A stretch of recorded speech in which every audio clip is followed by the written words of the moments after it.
안녕하세요. 글라입니다. 좀 쉬다 왔습니다. 2부 시작하겠습니다. 시작하기 전에 술도 한 병 가져왔어요. The Extinction. 대멸종이라는 술인데요. 을를 브루어리에서 나온 술이죠. 오늘 얘기하기에 되게 적합해가지고 같이 가져왔고, 영상 녹화 끝나면 마실 겁니다. 카메라도 좀 바꿨고요. 2부 시작해보죠. 2부는 이제 1부가 과학적인 이야기였다면은 2부는 그래서 우리가 해야 될 게 뭐가 있느냐, 그리고 우리가 진짜로 할 수 없는 것 혹은 할 수 있는 것은 무엇이냐, 이런 이야기들이 될 겁니다. 일단 탄소 저감이 쉽습니다. 탄소를 흡수를 하는 것보다는 탄소를 아예 배출하지 않는 게 훨씬 쉬워요. 일부에서 말했던 것처럼. 사실 저는 인류의 과학 문명에 대해서 어느 정도 믿음을 가지고 있어요.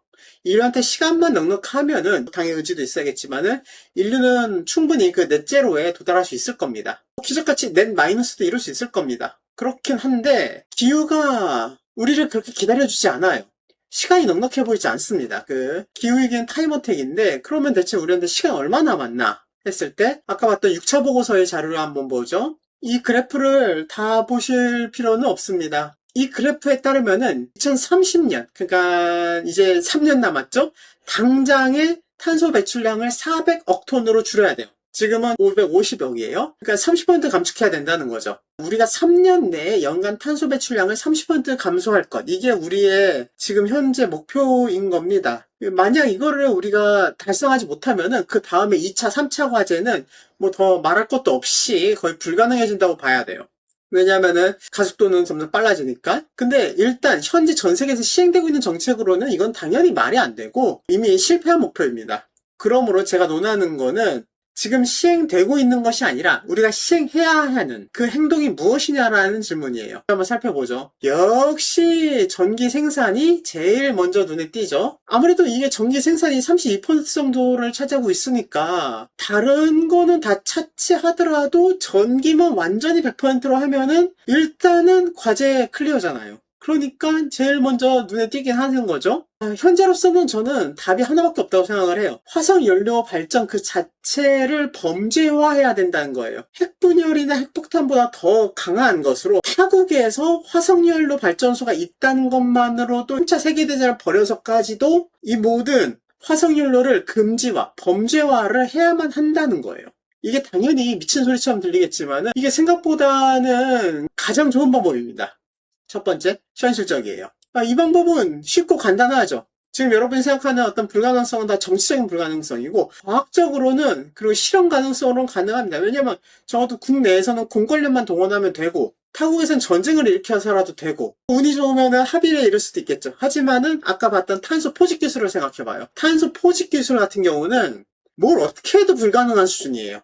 탄소 포집 기술을 전 세계적 규모로 한다는 것은 과학적으로도 물리적으로도 불가능한 일이고 그러고도 30%를 감축할 수가 없었어요.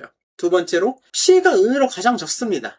지금 클린 에너지, 재생에너지, 원자력, 수소 다 합치면은 약간 발전량의 40%를 차지하고 있는데 만약에 화석연료를 전부 다 금지하면은 인류가 40%의 전기만으로 버텨야 된다는 상황이거든요.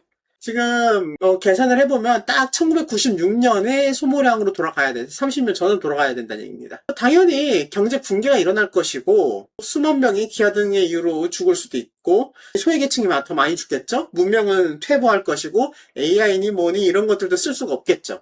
하지만은 이런 붕괴는 제가 보기에는 약소합니다. 맞아. 수만 명이 죽어도 약소하다고 볼 수 있어요. 기후위기가 초래할 붕괴에 비하면 작은 붕괴 혹은 대공황이라고만 부를 정도. 그러니까 인위적인 대공황을 일으키는 거죠. 그리고 이렇게 제약이 걸려버리면은 저는 인간을 믿습니다. 원자력, 재생에너지가 미친 듯이 개발될 거고 모든 가정은 죽어라 태양광을 자기 집에 설치할 것이고 또 소형 원자료도 계속해서 만들려고 하겠죠. 왜냐하면 화석연료로 안 되니까 전기가 가장 필요하니까. 상상을 초월한 속도로 발달할 거고 제 생각에 5년 내에 전기 생산량을 회복할 거라 생각을 합니다. 세 번째로 발전 외의 분야에선 충격이 최소화돼요. 앞에 보면은 산업도 꽤 많이 차지하고 있거든요. 농축산도 차지하고 있고 근데 이 산업에서 줄이는 게 쉽지가 않아요. 그리고 농축산 이거 먹고 마시는 거거든요. 이것도 줄이기가 쉽지가 않아요. 교통도 쉽지가 않아. 그러니까 이것들에게 하나하나 줄이자고 하면은 이게 훨씬 힘든 일인데, 전기 생산에서 최대 이거를 타격을 하면은 산업 쪽에서는 석유와 석탄을 쓸 수 있는 거잖아요? 그러니까 산업에서의 넷제로는 나중에 하는 겁니다.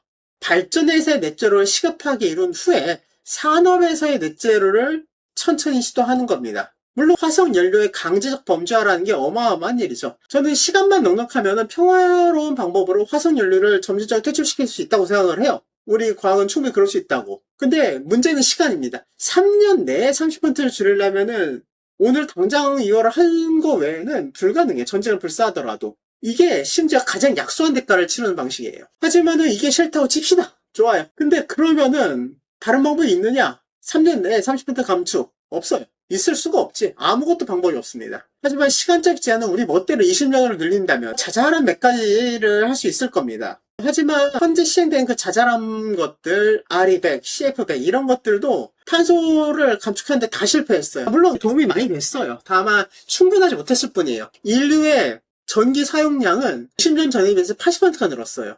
인류는 점점 미친 듯이 전기를 많이 쓰고 있거든요.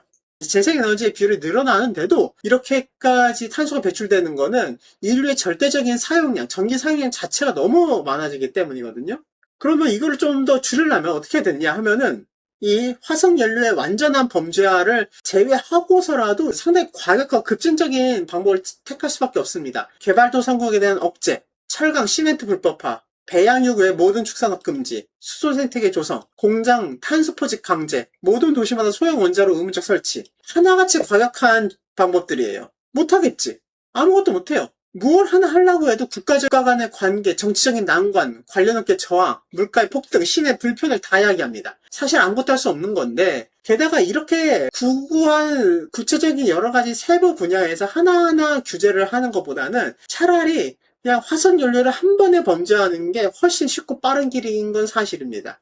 결국 이 모든 불가능성을 다 검토를 하면은 우리는 이런 결론에 이르는데, 우리는 그 과학기술상으로 지금 할 수 있는 것이라 하더라도 가급적이면 심해 반발을 야기하지 않고 물가를 폭등화시키지 않고 국제적 분쟁을 야기하지 않는 소위 말해서 온건한 방법만으로 이걸 이루고 싶어 한다는 겁니다. RE100이 딱 그런 온건한 방법이에요. 하지만은 이런 식으로 하면 30년이 걸려도 넷제로에 도달할 수 없고 사실 탄소 저감을 할 수 있는지도 되게 의심스럽습니다. 이걸 이렇게 다르게 표현할 수도 있겠죠. 우리가 그렇게 기다리던 과학적 기술은 이미 있어요. 왜냐하면 기술적으로 인류는 이미 탄소 배출이 아예 없이 전기를 생산하는 게 가능하거든요. 태양광, 원자력, 수소 다 할 수 있잖아. 게다가 제가 지금 말은 안 했지만 경이로운 기술들이 되게 많았거든요. 저는 넷제로가 충분히 가능하다고 봅니다. 다만 넷제로를 지금 당장 이루려면 문명의 퇴보, 대공황을 감수해야 돼요. 엄청난 고통과 희생이 필요해요. 그러니까 사실 우리가 찡찡거리는 과학에 대한 기대, 과학이 뭔가 해줄 거야 라는 거는 어떤 의미냐면 넷제로에 이르는 기술이 아니라 아무런 고통과 희생 없이 넷제로에 이르는 기술이 만들어졌으면 좋겠다라는 얘기죠. 근데 그런 기술은 없었습니다. 그럼 아마 앞으로도 없을 거예요. 설사 나온다 하더라도 3년 후에 나오지는 않을 겁니다. 우리가 지금 가지고 있는 기술은 고통스럽게라도 넷제로에 이르는 기술은 있는 거예요. 그러니까 영화 소우랑 비슷한 상황이에요. 자기 눈을 스스로 파내면 살아남을 수 있어. 근데 그럴 수는 없는 거예요. 너무 아프니까. 그러니까 우리는 결국 다음과 같은 사실을 인정해야 합니다. 우리는 3년 만에 넷제로를 이룩할 수가 있어요. 다만 정치적으로 불가능한 것뿐이지 기술적으로는 가능하다. 물론 이건 거짓말입니다. 우리가 이렇게 두 눈을 도려내는 노력, 그러니까 화석연료의 범죄화를 한다고 하더라도 대공황을 야기하면서까지 3년 만에 그렇게 해서 이룰 수 있는 게 고작 30% 저감이에요. 넷제로 100% 저감은 뭐 솔직히 말도 안 됩니다. 다만 이걸 일단은 하면은 30% 저감을 하면은 그 이후에 가능성이 열린다는 거지. 근데 다 불가능한 일입니다. 결국에 우리는 2050년 이전에 플러스 2도에는 도달할 겁니다. 티핑 포인트를 넘길 거고요. 이걸 해결할 수 있는 방안이 이미 있는데도 인간적인 이유로 시행할 수 없다면 더더욱 그래요. 저는 그래서 이걸 결정된 미래로 또 여깁니다. 2050년쯤에는 북극의 얼음 모두 녹아내리고 암흑은 멈추고 메탄은 분출하고 지구의 온도는 인류와 무관하게 상승할 겁니다. 바로 온실지구가 도래한 거죠. 다시 한 번 더 온실지구가 온 겁니다. 실패한 거죠. 타임 오버예요. 문제는 그 다음입니다. 이거는 막을 수가 없다고 치면은 그 다음에 우리가 어떻게 살아야 되느냐. 온실지구는 어떨까? 저는 여기에 대해 가지고 에오세 모델과 페른키 모델 이렇게 둘로 나눕니다. 에오세 모델은 5천만 년 전 우리 바로 직전에 있었던 온실지구 모델인데 평균 온도가 플러스 16도였어요. 지금 우리 플러스 3도, 2도 가지고 벌벌 떨고 있죠? 이때는 플러스 16도, 그러니까 정말 뜨거운 지구였어요. 이산화탄소 농도는 2000ppm, 해수면이 130m 높았습니다. 30m면은 한국의 거의 대부분 잠겨요. 그러니까 이미 알고 있는 지구 형태가 아닙니다. 남북극에 얼음이 전혀 없었고 거의 북극까지 포함해서 지구 전체가 초거대 열대우림의 상태였습니다. 북극에도 악어랑 야자수가 서식했어요. 모든 생명이 번성하고 있었고 고래는 바다로 돌아가고 영장류도 요때 시작하고 이게 지구를 만드는 산실이었죠. 인간이 살기는 어렵겠지만 어떤 면에서 보면 낙원 같은 풍경이긴 합니다. 지구가 이런 모습으로 변한다고 치면은 세계는 완전히 재편성될 수밖에 없습니다. 이를 에오세 재편성이라고 부르죠. 그 다음은 페름기 모델입니다. 이건 훨씬 끔찍한 얘기예요. 2억 5천만 년 전 시베리아 지역 전체가 화산으로 터져버렸어요. 그것도 100만 년간 터졌어요. 단일 화산이 터진 게 아니라 그 수백만 킬로미터 제곱이 그냥 계속해서 들끓었다는 얘기거든요. 이게 엄청난 양의 이산화탄소를 대기에 쏟아부었고 고작 7만 년 만에 지구 생멸종의 95%를 멸종시킵니다. 이게 바로 페름기 대멸종이죠. 이게 시베리아 트립이라 부릅니다. 이때 바다가 극도로 산화돼가지고 완전히 무산소 상태가 됩니다. 현기성균, 그러니까 산소를 싫어하는 세균이 바다 전체에 번성을 해요. 그리고 황화수소를 배출하기 시작했어요. 이 황화수소는 독극물이에요. 독가스죠. 모든 생물을 중도시켜서 멸종시켰습니다. 무산소의 바다가 거대한 황화수소를 끝없이 계속해서 내뿜는 지구가 생긴 거예요. 이 황폐화는 1000만 년이 지나야 겨우 복원됐어요. 근데 충격적인 거는 이 무시무시한 시베리아 트립의 연평균 이산화탄소량이 10억 톤이었습니다. 고작 10억 톤이에요. 7만 년간 10억 톤을 쏟아부으니까 지구 생멸종이 95%가 멸종한 거야.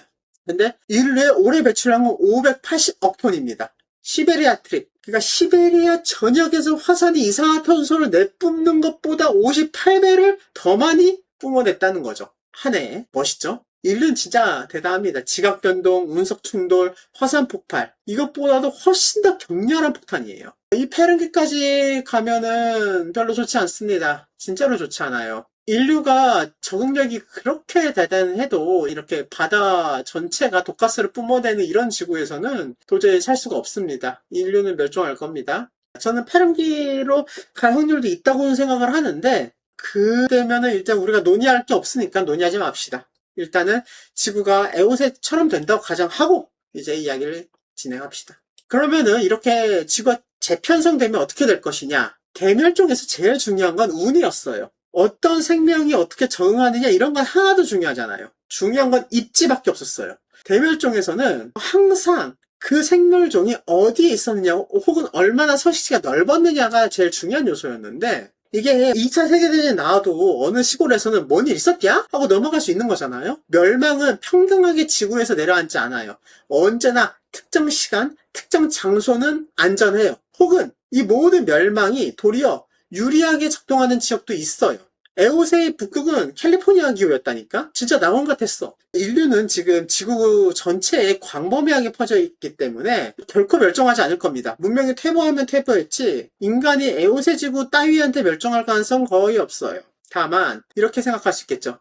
인류 거주 불가능 지역이 늘어날 거라고. 아마 적도를 중심으로 위아래로 이렇게 여러 가지 이유로 인간이 살 수가 없는 땅이 점점 늘어날 거예요. 그 영역은 당연히 적도일 것이고 어려울 겁니다. 그리고 두 번째 포인트, 기후위기가 차별적이에요. 기후변화를 하면서 인간의 적응력은 점점 늘어나고 있는데 그게 사회 계층에 따라 다릅니다. 취약계층, 취약국가부터 죽어요. 부자와 부유한 국가들은 그냥 에어컨 틀면 되고 어떻게든 자연재해가 나면 복구하면 되고 더워도 어떻게든 방어할 방법이 있고 그래. 어떻게든 이걸 무슨 방법이라도 살아서 생존할 방법이 있는데 취약계층들은 이럴 방법도 없이 그냥 죽어갑니다. 자, 그러면은 이 입지랑 그 취약계층이 제일 먼저 공격을 받고 있다고 할 경우에는 어떤 일이 일어날 것이냐? 저는 여기서 북진을 예상합니다. 무슨 말이냐면은 지구적 규모의 북진이죠. 거주 불가능한 지역에 있는 수억 명의 사람들의 기후 난민이 돼서 북진하는 거예요. 이 기후위기에서는 난민 수가 사망자 수보다 훨씬 중요합니다. 인간은 결코 안전자리에서 곱게 죽는 존재가 아니에요. 어떻게든 저항을 하는 존재, 생존하라 발버둥 친단 말이에요. 예를 들어 투발루와 파키스탄의 예를 들겠습니다. 투발루는 9개의 헌초로 이루어진 섬나라거든요. 국토의 최고 해발 고도가 2.5m예요. 2.5m야. 당연히 곧 사라집니다. 결국 이들은 세계 최초로 호주와 기후 이민 협약을 맺었어요. 투발루의 국민들이 매년 280명씩 호주 영주권을 받는다는 거죠. 좋은 일이죠. 인도적인 결정이야. 근데 위선적이라는 생각이 들 정도로 조그만 숫자죠. 꼴랑 280명?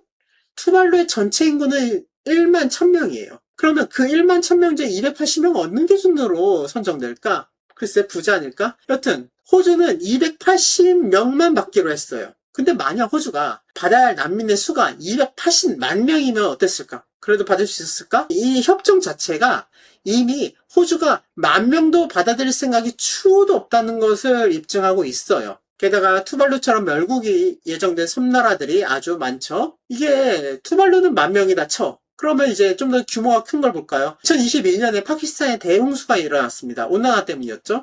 3,300만 명의 이재민이 발생했어요. 이 3,300만 명이란 거는 한국으로 치면은 서울, 경기, 인천, 충청도, 강원도를 다 합치면 3,300만 명이에요. 그러니까 남한의 북쪽 부분이 그냥 어느 날 갑자기 사라졌어. 근데 이게 불행인지 다행인지 여기는 3,300만 명은 거의 죽지 않았어.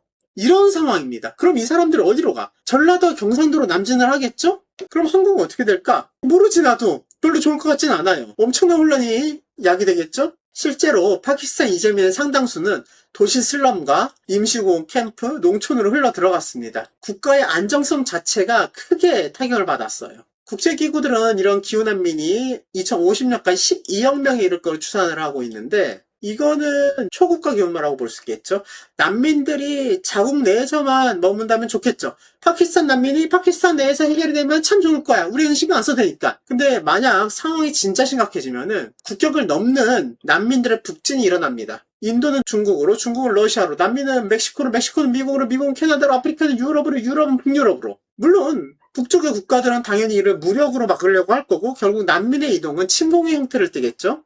이는 북진이에요. 국제 정세는 극도로 혼란스러워질 거고 당연히 전쟁을 수반할 겁니다. 아마 그것도 고전적인 영토전쟁의 형태입니다. 인류는 이 과정에서 일어나는 핵전쟁 때문에 멸망할 수 있다라는 게 제 생각입니다. 다음은 물 부족과 경제 붕괴인데 현대는 물건 값이 엄청나게 싼 상품들의 낙원입니다. 인류사에 처음 있는 일이었죠. 조선시대에는 옷 한 벌이 되게 귀했는데 그건 정말로 옷이 엄청 귀했기 때문이었어요. 현재는 소비의 사회죠. 그것 때문에 지금의 그 온난화 위기가 온 것도 사실이고요. 에오스 재편성과 함께 이런 천국은 아마 끝날 겁니다. 식량과 물도 비싸질 거고 상품 가격은 천정부지로 치솟을 거예요. 기후위기로 경작지가 줄어들어서 그럴 수도 있고 그렇지만은 제 생각은 좀 다릅니다. 저는 그런 문제는 충분히 극복할 수 있다고 생각해요. 인간이. 품종 개량을 하든 농장 유치를 옮기든 무역을 잘 하든 식수는 좀 더 어렵겠지만 다만 단 하나의 조건이 있는데 인류가 서로 사이가 좋다면은 극복할 수 있어요. 국제적인 평화와 교류, 협력만 유지된다면은 경작지와 재배지의 감소 이런 문제는 해결할 수 있다고 생각을 합니다. 근데 아까 말했듯이 북진을 통해서 국제적인 혼란, 전쟁, 고립주의 이런 게 확산되면 무역 자체가 어려워지고 있어요. 그리고 상품들의 낙원은 세계적 유통망 위에서만 성립하고 있죠. 근데 이게 깨지면은 이제 각국은 자급자족을 강요받게 되고 이러면은 기후위기에 대한 적응력이 극단적으로 떨어져요. 중국과 인도 없이 세계 경제 성립시킬 수 있을까요? 그게 없다 하더라도 지금처럼 싼 상품들의 낙원이 유지될까? 혹은 식량은 우리나라는 이 식량을 다 생산하기에 부적합한 토지가 되어버렸는데 그러면 먹을 거 어디서 구해? 수입을 해야 되는데 사이가 너무 안 좋아. 전쟁 중이야. 그럼 어떻게 하겠습니까? 그러면 이제 경제가 붕괴하겠죠. 당연히 먹고 사는 것도 힘들어질 거고요. 자본주의가 붕괴한다면은 기후위기 그 자체보다는 그걸로 야기된 분열된 세계로 일어날 거라고 생각을 합니다. 제 생각에는 인류가 합의와 협심만 하면은 충분히 이겨낼 수 있다고 생각을 해요. 근데 문제는 그게 아니라 기후위기는 인류가 철저하게 협력해야만 이겨낼 수 있는 재앙인데 인류를 철저하게 분열시킬 겁니다. 별로 좋은 일은 아니죠. 바다는 좀 더 얘기가 나빠요. 완전히 산성화되면 이제 먹을 게 없어질 겁니다. 이걸 육상 양식장을 만들어가지고 해결할 수 있을지 잘 모르겠지만 하여튼 해산물도 먹기 힘들어질 겁니다. 자, 세계는 그렇다 치자. 그럼 한국은 어찌해야 되나? 한국은 저는 개인적으로 한국은 다소 아슬아슬하지만은 행운아로 분류합니다. 입지가 괜찮은 편이에요. 일단 적도 근처도 아니고 고도도 높아서 해수면 상승도 좀 버티고요. 그 삼변이 바다라서 난민들이나 북진에 대해서도 상당히 강하게 저항할 수 있고요. 근데 너무 작아요. 그리고 식량을 자급자족하기도 좀 어려워요. 힘이란 측면에서도 기술력, 행정력, 자본력, 과학력 등등 나름대로 선진국이기 때문에 기후위기와 자연재해에 상당히 대응할 수 있다고 생각합니다. 우리는 다른 나라에 비해서 여유가 좀 있습니다. 세계에서 가장 여유가 있는 건 아니지만 그래도 선진국이라는 거죠. 한 10번째 정도 되지 않겠어요? 그럼 이제 우리는 어떻게 해야 될까? 제 생각은 이겁니다. 통일과 국벌. 시급히 북한과 통일을 하고 러시아를 침공해서 블라디보스톡에서 시베리아까지 영토를 확보를 해야 된다고 생각해요. 많이 확보할수록 좋겠죠? 에오세의 기록을 참고하면은 시베리아는 현재 그 캘리포니아와 비슷한 기후를 가진 그 황금의 땅이 됩니다. 러시아는 현재 우크라이나 전쟁 때문에 국력이 되게 약해졌어요. 100년 전이었으면 이미 중국한테 먹혔어. 여튼 이 기회를 틈타서 지금 황금의 땅을 미리 확보해놔면은 나쁘지 않을 것 같아요. 좋을 것 같습니다. 물론 이렇게 전쟁을 일으키면은 아마 서울이 핵폭탄을 맞거나 핵전쟁이 일어날 거니까 전쟁을 일으키기 힘들겠지만은 참 아쉬운 일이죠. 북진해가지고 그 황금의 땅 먹으면 참 좋을 것 같은데. 다만 러시아가 비현실적이라고 하면 통일은 좀 더 괜찮아요. 통일은 훨씬 쉬워요. 가장 적극적으로 추구해야 할 목표일 겁니다. 한국이 입지가 괜찮다고는 하지만 삼면이 바다인데 이제 북한 때문에 섬이 된 거는 너무 큰 단점이 되고, 통일을 통해서 대륙으로 길을 잇고 고지 경작지를 확보하고 이런 것들이 앞으로 점점 중요해질 겁니다. 북한은 러시아랑 다르게 전쟁을 굳이 할 필요는 없어요. 어떻게든 사이를 좋게 하고 외교를 좋게 하고 타협을 많이 보고 협상도 많이 하면은 아직은 단일 민족이라는 정체성이 있기 때문에 통일하는 게 가능하다고 봅니다. 조건이 매우 좋아요. 그러니까 통일은 우리나라가 다른 나라에 달리게 가지고 있는 진짜로 비장의 에이스 카드의 조커 카드에 가깝습니다. 평화 통일을 이루기만 하면 진짜 대박일 겁니다. 하지만 그것도 쉽지 않죠. 정말 쉽지 않아요. 그리고 통일과 국벌이 힘들다. 그러면은 다음은 난민의 거부입니다. 한국은 입지상 난민이 밀고 들어올 여지가 되게 적어요. 다양한 일이죠. 그래도 난민에 대한 태도를 법적으로 미리 정립해 놓을 필요는 있을 겁니다. 제 입장은 난민을 절대적으로 봉쇄해야 된다는 입장이에요. 한국이 대규모의 난민을 수용해야 되는 입장이 된다면 사살까지를 하더라도 막아야 되며, 수용한다 하더라도 여성만을 제한적으로 허락하는 요르단 방식을 취해야 된다는 입장이에요. 이에 대해서는 다른 글에서 길게 다루었습니다. 사고 실험을 해보시면 됩니다. 일본에 후지산이 터졌다 칩시다. 1억 명의 일본이 현해탄에서 둥실둥실 뜬 채로 한국 입국을 요청하고 있는 상황이에요. 우리가 받아주지 않으면 일본인들 모두 다 수장돼요. 그럼 우리는 어떻게? 얼마나 받아줄 수 있나요? 5천만 명인 우리나라가 1억 명의 일본인을 받아줄 수 있나? 다는 못 받아주겠지. 그럼 몇 명? 어디까지? 반대 상황을 생각해볼까요? 백두산이 터져가지고 우리가 현해탄에 둥실둥실 뜬 채로 일본의 입국을 간청하고 있는 상황이에요? 그때 일본이 우리나라를 받아줄까? 일본이 못된 나라라서? 일본이 착한 나라라서? 세상에 못된 나라 착한 나라가 얼마 있겠습니까? 어차피 일본이나 우리나라나 서로를 받아줄 수 없을 겁니다. 너무 많아요. 호주처럼 연 280명만 받아줄 수 있다면 좋겠지. 하지만 몇만 명 단위는 불가능합니다. 이 두 가지 제안은 둘 다 북진에 관련돼 있어요. 첫 번째는 우리가 북진을 해야 된다는 거고, 두 번째는 타국의 북진을 막아야 된다는 얘기입니다. 모든 국가가 나와 같은 생각을 하기 시작한다면 전 세계는 전쟁에 휩싸일 겁니다.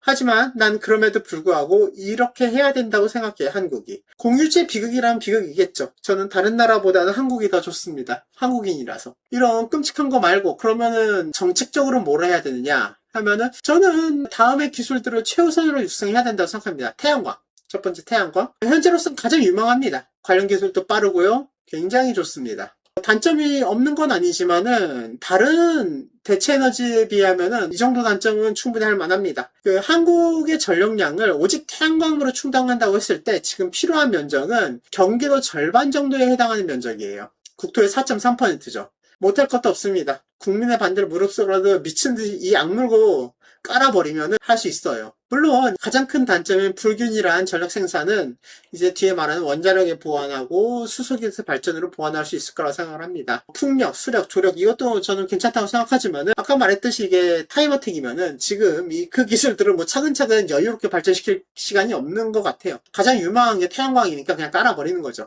두 번째는 소형 원자료입니다. SMR이죠. 아직 기술적으로는 미흡하지만 30년까지는 어느 정도 상용화 가능하다고도 말을 하고 저는 희망적으로 봅니다. 이는 대형 원자로의 단점을 거의 대부분 해소를 했습니다. 그래도 폐기물은 나오기 때문에 태양광이 좀 더 좋은 해결책이라고 생각은 하지만 태양광으로 전력을 전부 충당할 수 있는 건 너무 어려우니까요. 소형 원자로를 의무화해야 된다고 생각합니다. 일정 규모 이상의 도시에는 무조건 소형 원자로를 심어야만 하는 식의 법 제안이 필요하다고 생각합니다. 이 소형 원자로랑 태양광을 어떻게든 하면은 화석연료의 완전한 퇴출이 2030년은 무리여도 2050년까지는 가능하다.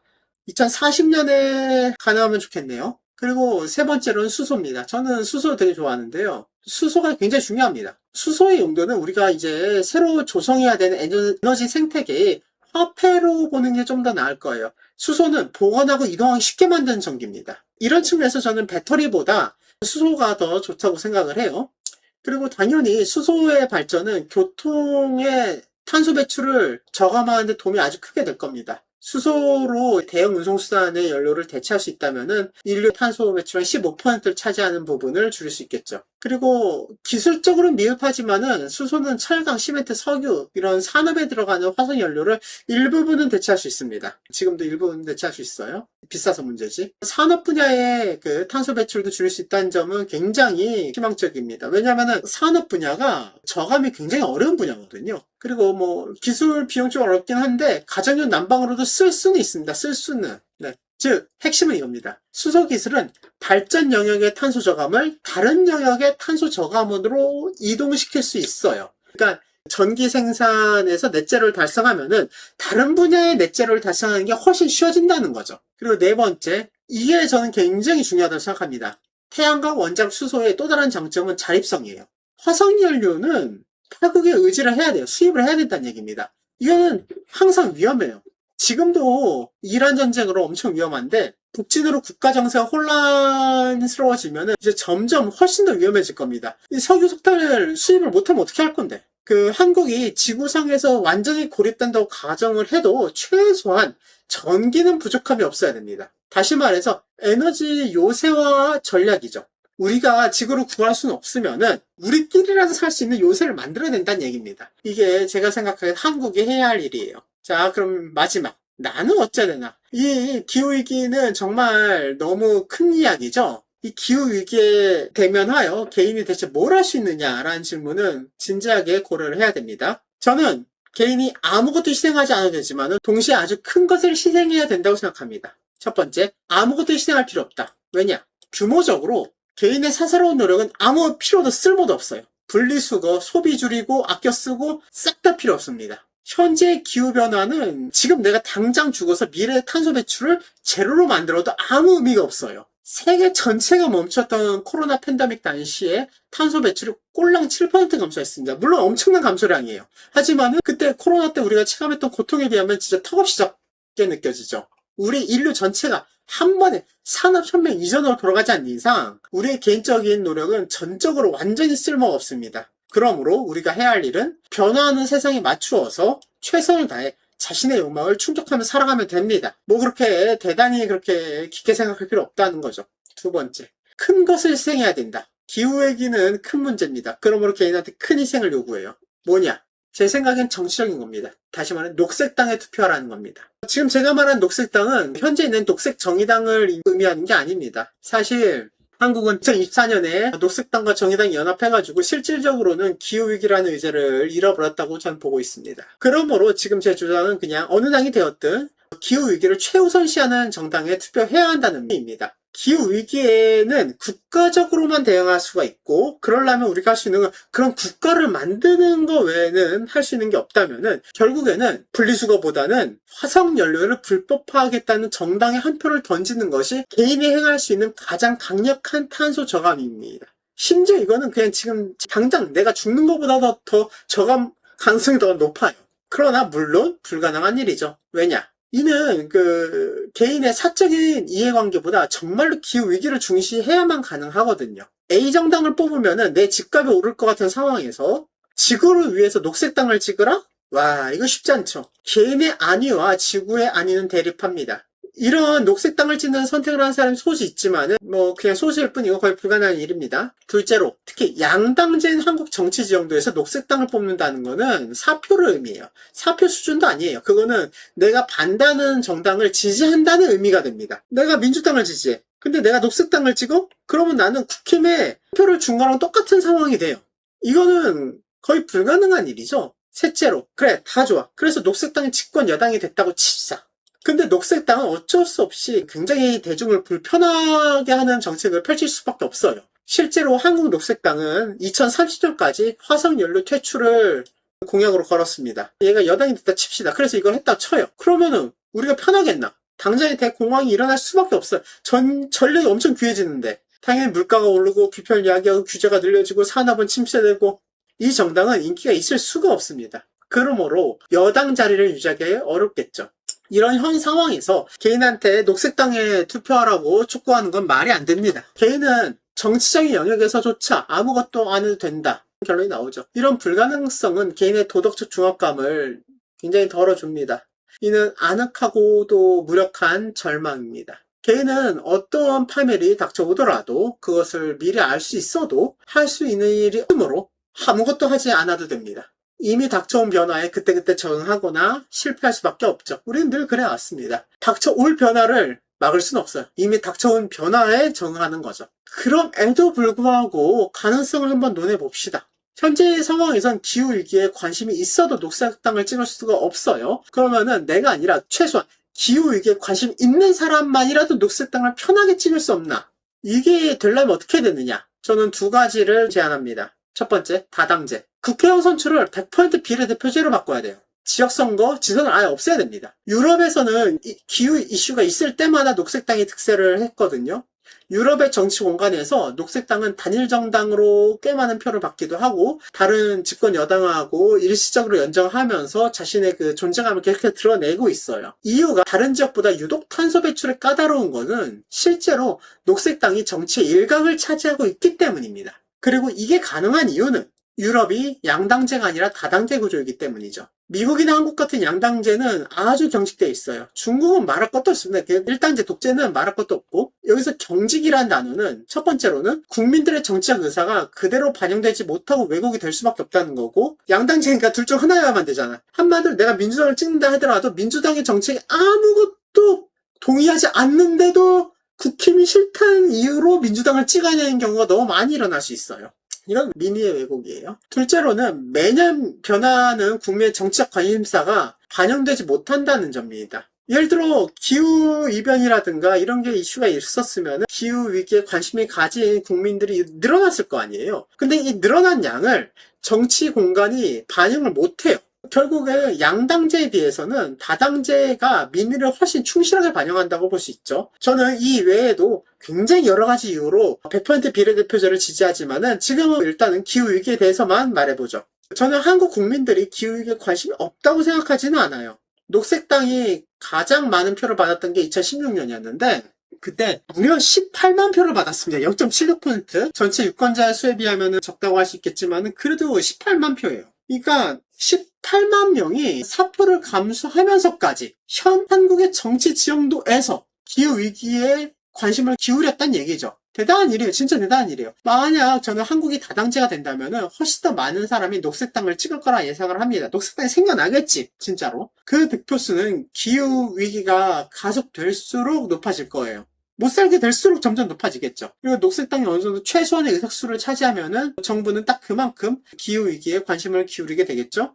두 번째, 돈 되는 환경보호. 탄소 배출 저감은 아무래도 불편합니다. 하지만은 기후 대응을 어떻게든 먹음직스러운 새로운 산업으로 육성하는 게 가능은 하다고 난 생각을 해요. 태양광, 원자력, 시장 규모 꽤 커지고 있죠. 그리고 이를 좀 더 크게 지원해야 돼. 지원한다는 게 무슨 뜻이냐면은 시장 규모가 더 쉽게 커질 수 있도록 지원해야 된다는 얘기입니다. 그리고 그 중에서 나는 특히 그 수소산업에 대해서는 지금도 훨씬 더 큰 규모로 키워야 된다고 생각하는 편이고요. 수소산업은 많은 일자리를 생성할 거라고 믿습니다. AI보다 훨씬 더. AI는 더 많은 일자리를 없애겠지만 수소는 새로운 에너지 화폐로 통용돼야 돼요. 즉 개인과 기업의 경제적 이익과 탄소 저감을 동일하게 만들 수 있다는 거죠. 물론 그 탄소 저감은 달콤하지 않습니다. 거의 모두 불편합니다. 그렇긴 하지만은 달콤한 환경보호, 말 그대로 돈이 버는 환경보호라는 것도 가능하고 제도적으로 그 부분을 최대한 유도하는 것도 가능하다고 생각을 해요. 머리를 싸매야겠죠? 물론 이 모든 걸 고려하면은 그냥 오늘 당장 전 세계 화석 연료들을 근절하기 위해서 3차 세계대전을 벌이는 게 가장 쉽고 빠르고 확실한 방법이라는 생각은 드는데 어쩔 수 없죠.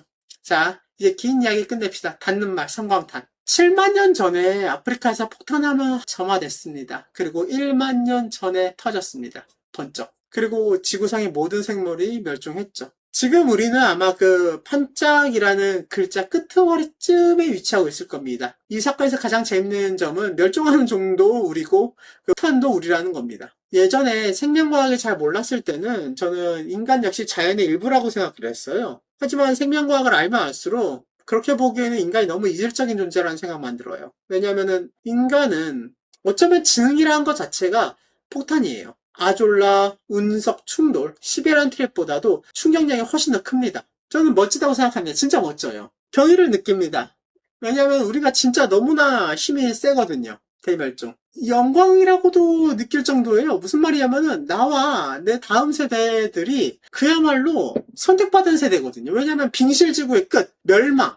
이걸 직접 목도할 수 있는 특등석에 앉아있어요, 우리는. 지구사적인 파국을 그 한복판에서 온몸으로 경험을 할 수 있다는 거죠. 이런 결정적인 순간을 볼 수 있는 존재는 지구사를 통틀어서 얼마 안 됐습니다. 게다가 공룡들은 자기가 어떤 파국에 있는지도 잘 이해 못했어요. 근데 우리는 똑똑하기 때문에 이해할 수 있어요. 지금 우리가 바로 결정적인 순간이란 거. 그게 클라이막스라는 거를 알 수 있습니다. 게다가 스스로 멸망이요 죽음인 거예요. 멋지지 않나요? 냉소적으로 들리겠지만은 이 경탄은 진심입니다. 인류, 그리고 그 중에서 우리 세대는 특별합니다. 정말로 특별합니다.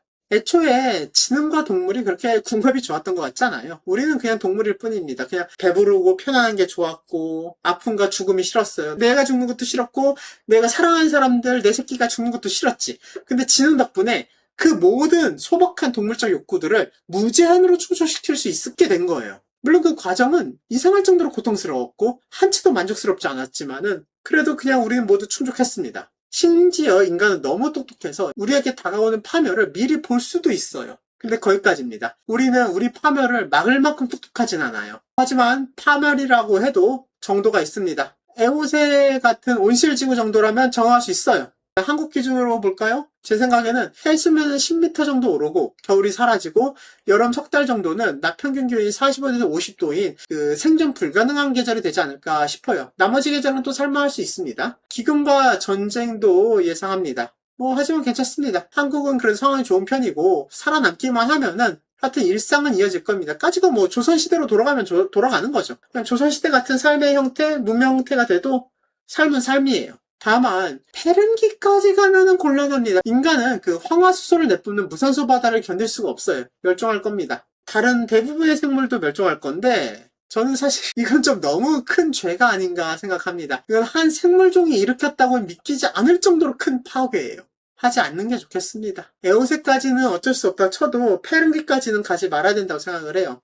낙관적인 사람들은 인류는 어떻게든 방법을 찾을 겁니다. 라고 말을 해요. 이거는 관련 자료를 아직 진작에 검토하지 않았기 때문에 할 수 있는 말이라고 생각합니다. 하지만 저는 그보다는 그 말에 생략된 아직은 방법을 찾지 못했지만요. 절망에 훨씬 더 집중하게 됩니다. 인류는 아직 방법을 못 찾았어요. 그래서 아직 오지 않은 과학적 기적에 희망을 걸고 있는 거죠. 하지만 기적에 기댈수록 절망은 깊어집니다. 아직 찾지 못한 기적. 우리는 아무런 고통도 겪지 않고 이 문제를 해결할 수 있는 기적, 그런 거는 없는 것 같고 이미 우리가 찾은 기적들 을 시행하는 방법을 시행해야 합니다. 하지만 그것조차도 더 깊은 절망, 정치적 절망으로 이어지는 건 사실이에요. 이 글을 쓰면서 절망을 많이 했죠.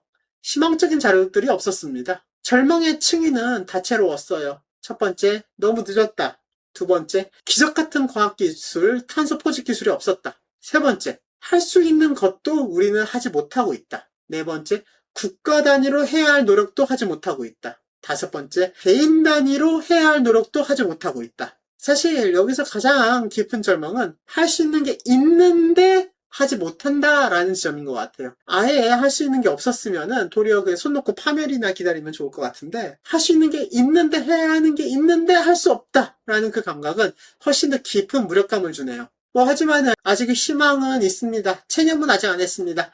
에오세까지는 어쩔 수 없다 쳐더라도 그럼에도 불구하고 제2페름기까지는 막을 수 있을 수도 있습니다. 세계의 경각심이 다시 또 올라온다면은 어쩌면 거기까지는 희망이 있을 수 있죠. 우리가 개인적으로 지금 할 수 있는 일은 파국을 막는 거는 아닙니다. 제 생각에 그건 불가능해요. 할 수 있는 일은 기후변화와 추이를 살펴보고 파악하고 수용하고 최선을 다해 적응하는 겁니다. 좋은 에어컨을 사세요. 창문에 단열 필름을 붙이고 가능하다면 태양광을 설치하는 것도 정말 좋을 것 같네요. 개인이 할 수 있는 건 그 정도입니다. 다만 문명이 어느 정도 붕괴를 하면은 그제서야 정치적 방법들이 시도될 수 있을 것 같아요. 예를 들면은 화석 연료의 퇴출 같은 거, 범죄와 같은 거, 그러면 우리 생활이 많이 불편해질 것인데, 그때 이미 많이 불편해졌을 것 같긴 하지만은 그때 너무 투덜거리지 않고 정치적으로 그런 결정들을 지지한다면은 그것이야말로 개인이 할 수 있는 최대한의 기여이고 이 환경 문제에 대한 저항일 거라고 생각을 합니다.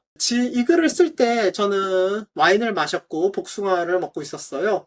그리고 지금은 대멸종이라는 맛있는 맥주도 지금 하나 준비해 놓고 있죠. 영상을 다 찍으면 마실 겁니다. 사치스러운 순간들이죠.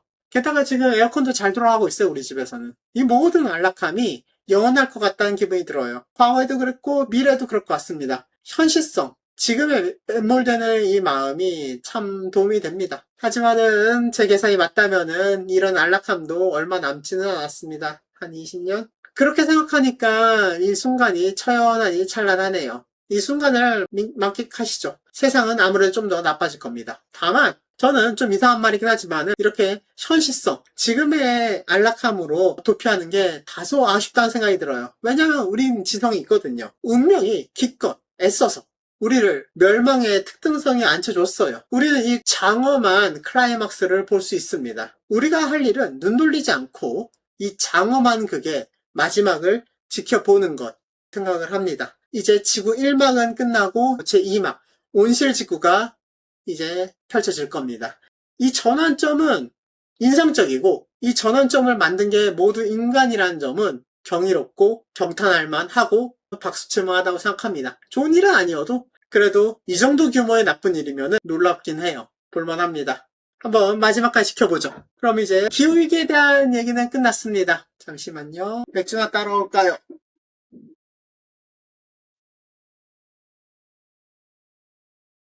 이름 재밌죠? 대멸종 익스팅션입니다. 뉴잉글랜드 IPA고요. 나름대로 좋아하는 맥주입니다. 치어스. 하여튼 뭐 7,000원 정도 합니다. 조약마트에서. 성수하고 이천에서도 팔고 있고요. 술 소개나 하죠? 제가 술을 좋아하니까. 이거는 그 한국 크래프트 비어 을을 만든 나름대로 베스트셀러죠.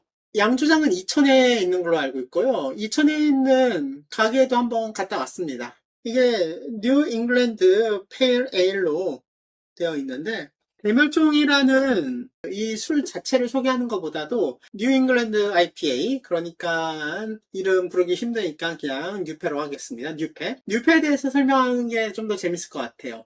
그냥 술 역사에 대한 간단한 설명인데, 원래 인류 역사에서는 일반적으로는 에일이 메인이었어요. 라거는 상당히 후대에 나온 맥주입니다. 왜 에일이 인류의 전체 맥주 역사의 95%까지 차지하고 있느냐 하면은 아무래도 온도 때문이죠. 맥주는 효모를 가지고 노는 예술품 같은 건데, 어떤 효모를 쓰느냐, 다시 말해서 어떤 세균을 쓰느냐, 이게 가장 중요한 문제가 됩니다. 근데 보통은 상면 발효 맥주를 에일이라 부르는데, 이런 거는 제가 보기엔 그렇게 중요하지 않고, 중요한 거는 도리어 그 세균, 어떤 세균을 썼느냐가 더 포인트라고 생각을 해요. 왜 에일이 인류 최초의 술이라고 불리냐면은 그냥 상온에서 냅둬도 그냥 알아서 발효가 되는 그 세균, 그 효모가 바로 에일 효모거든요. 그 세균의 특징이 상면에서 떠있기 때문에 상면 발효라 부르는 것 뿐이고, 훨씬 더 중요한 특징은 상온에서 발효된다는 점입니다. 상온에서 발효되는 술이기 때문에 그냥 막 아무렇게나 만들어도 대충은 나와요. 그러다가 이제 시간이 흘러가지고 얼음 동굴이나 등등에서 독일하고 벨기에 이쪽에 있는 애들이 막 맥주를 보관하려고 하다가 그때 우연히 발견한 게 변종세균, 바로 라거 세균이었습니다. 이게 장기 보관 이름이 아마 라거 어쩌고 이상한 하여튼 독일어 이름이었어요. 발음 못하겠어요. 그래서 라거예요. 장기 보관 중이다 라는 의미에서의 라거 어쩌고 저쩌고가 이름이 이렇게 이어져서 라거가 된 건데, 그러니까 얼음동굴이었으니까 이 세균은 좀 다른 세균이었습니다. 아래로 이렇게 쭉 가라앉는 세균이었고, 거기서부터 발효가 됐었고, 맛이 상당히 달랐고, 색깔도 달랐고, 뭔가 좀 새로웠어요. 그래가지고 이거를 별도로 라거 맥주라고 부르기 시작합니다. 하지만 라거 맥주는 지금 제가 마시고 있는 이 IPA랑 상관없으니까 넘어가고, 그럼 이제 그 에일 맥주에서 시작을 다시 해보죠. 에일 맥주는 그냥 대충 만들어도 됩니다. 그냥 대충 보리싹 볶고 말리고 끓이고 발효시키면은 대충 맥주 같은 게 나와요. 그런데 이 보리싹을 볶는 게 문제였습니다. 그때 당시에는 그냥 석탄이라든가 장작을 뒤에 그냥 떼고 그 연기로 그냥 바짝 말리거나 볶거나 그랬거든요. 보리싹을. 그럼 어떻게 되겠습니까? 보리싹이 당연히 좀 로스팅, 타거나 연기 냄새가 나거나 훈제 향이 나거나 그렇게 되겠죠. 그러다 보니까 지금 현대의 포터나 스타우트 비스무리한 약간 훈연향이 강한 그런 종류의 맥주가 기본 에일이었어요. 당연히 뭐 색깔도 검은스름하고 갈색빛이었다고 들었습니다. 근데 그러다가 이제 1700년에 들어와서 영국에서 이제 정제석탄을 써서 간접열로 메가를 건조시키는 방법을 터득해요.